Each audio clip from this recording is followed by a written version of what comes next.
What's going on, YouTube? Welcome back to another video, and I'm in a little bit of a time crunch. I leave to the airport in about an hour. Came out here to film a video because we're addicted to the grind. We have hole one about 330 feet. We're gonna go Luna, just straight at it.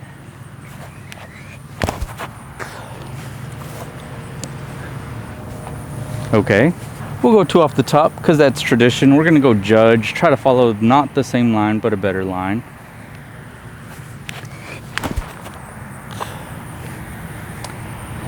Come on, fade. That was high, but we have a putt. Fresh out of the car. Let's see if we can make this. Yep. I've been practice putting, and I think that's made a big difference. Also, got an ace with this. Two, we have about 330 feet just dead straight. Gonna try to beat this lady. It's a little uphill, so it probably plays around 350.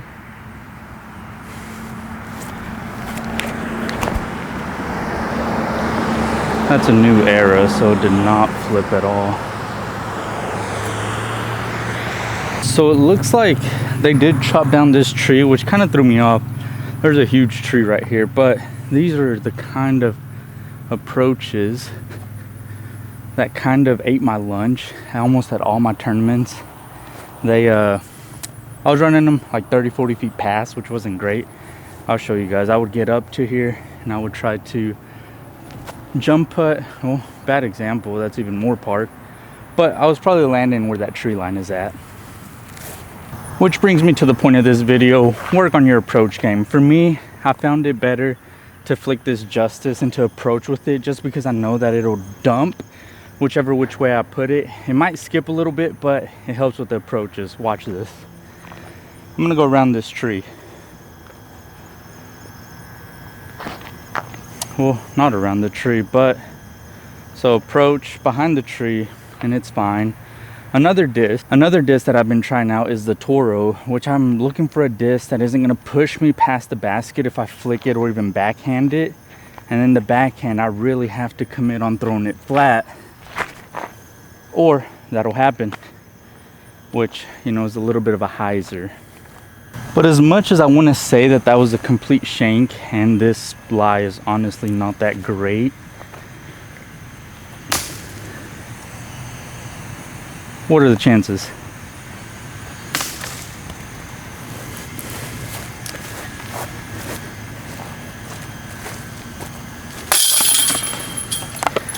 As much as I want to say that that last throw was a shank, it wasn't. That's what's been happening to me in my tournaments, and it's costed me 5-6 strokes, maybe even more. So we're gonna have to step into the jungle to throw off this tee shot, which is fine. I'm not feeling too comfortable with the forehand yet. I'm gonna go midnight proud, just try to hit it straight. Hopefully the disc turns a little.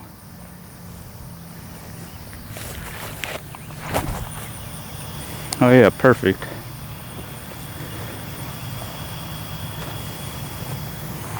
Masterpiece. So if there are any beginners out there watching these videos, one thing that you can do to work on your approach game is just to stand about 180, 200 feet out and then just throw flick right at the basket.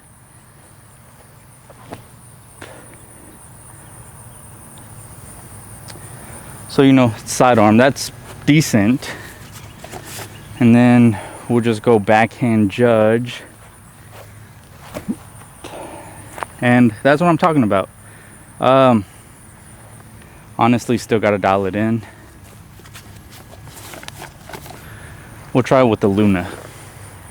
And really it's about positioning your body. I was kind of positioned to the left, but if you position yourself to the right a little bit, that's still fading out a little bit, but it's a way better putt than that Judge. So just, you know, work on your approaches, even if you're out here practicing, just having fun. Because if you want to be competitive in the sport, one of the best things that you can do is just to give yourself opportunities, and don't be discouraged if you miss a shot or mess up a shot. Just look for those opportunities. So the last tournament I played, I got to play with Nate Turner, and he was throwing an MD1, not the same color, different color, but he was throwing it really well. So it intrigued me, had one, gonna put it back in the bag and work it out. This is one of those holes where you can work on those approaches. 400, 500 feet, par 4, just dead straight. We're just gonna try to get as far as we can with the MD1.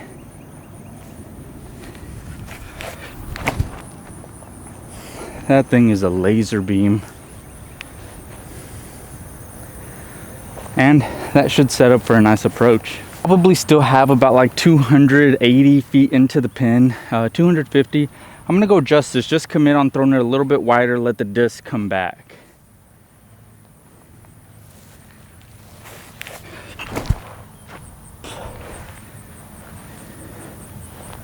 Yeah, that'll putt every day. And that's the benefit about having a disc like that, an overstable approach disc. So if you smash it or throw it as hard as you can, it's not gonna go past the basket, and it's helping me a lot. Okay, so let's backtrack a little bit. I'm not saying go find the most overstable approach disc and just rely on throwing that for your approaches and everything, because not every shot calls for an overstable approach disc. But if you're having trouble, it'll help, but also work on your finesse game. That little, 180 in, just like little flick of the wrist, or even like your jump putt and stuff. Just keep working on all aspects of the game.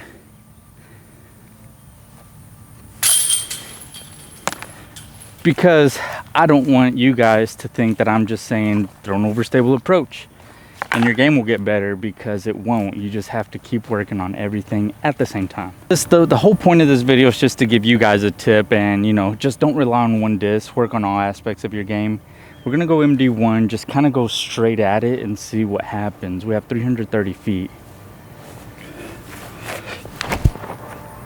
Or, a little bit of a hyzer, but that thing is pushing. Oh yeah, that'll be a putt. MD1 landed about 23 feet out. We're not exactly at circle's edge. Oh yeah. Oh no. I shouldn't have thrown that last putt. I appreciate you guys watching. Hopefully this is a little bit of a tip video. I know it's really more to hold myself accountable. Hopefully my struggles is something that somebody else is struggling with. And yeah, just remember, just work on the approaches. It'll save you strokes, per round. And just stay tuned. I have more videos of more things I'm struggling with, because I'm trying to break past the 900 rated player barrier. So yeah, we'll see. We'll keep it rolling. See you guys next time. Peace.